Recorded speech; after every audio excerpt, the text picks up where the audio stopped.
कृषी केंद्रांची कंत्राटं अप्रत्यक्षपणे कृषी अधिकाऱ्यांकडेच. किरण जाधव हा कृषी आयुक्तालयातल्या आका सुरेश धस यांचे कृषी विभागावर गंभीर आरोप. राजेंद्र घनवटकडून बीडमधल्या अनेक शेतकऱ्यांची फसवणूक आणि छळ. अंजली दमानिया यांचा आरोप. चौकशी करून गुन्हा दाखल करण्याची मुख्यमंत्र्यांसह महसूल मंत्र्यांकडे केली मागणी. निवडणूक आयोगाच्या आशीर्वादानं स्थापन झालेल्या महायुती सरकारचं नाव एप्रिल फुल सरकार ठेवलं पाहिजे. आमदार आदित्य ठाकरेंचा हल्लाबोल. प्रशांत कोरटकरचा जामीन अर्ज कोर्टानं फेटाळला.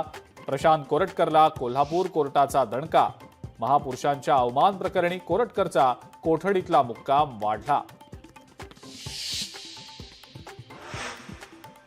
राज्यामध्ये ई बाईक टॅक्सीला मंजुरी. पेट्रोलवर धावणाऱ्या बाईक टॅक्सीला परवानगी मिळणार नाही. राज्य मंत्रिमंडळाचा मोठा निर्णय.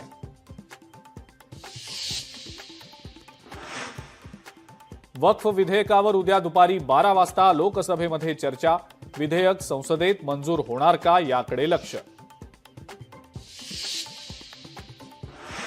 मंत्री जयकुमार गोरे यांच्या मुलानं बाईक स्टंटबाजी केल्याचा दावा. नॅशनल हायवेवरील जीवघेण्या स्टंटचा व्हिडिओ व्हायरल. व्हिडिओ गोरेंच्या मुलाचाच असल्याचं सिद्ध झाल्यास कारवाई होणार का याकडे लक्ष.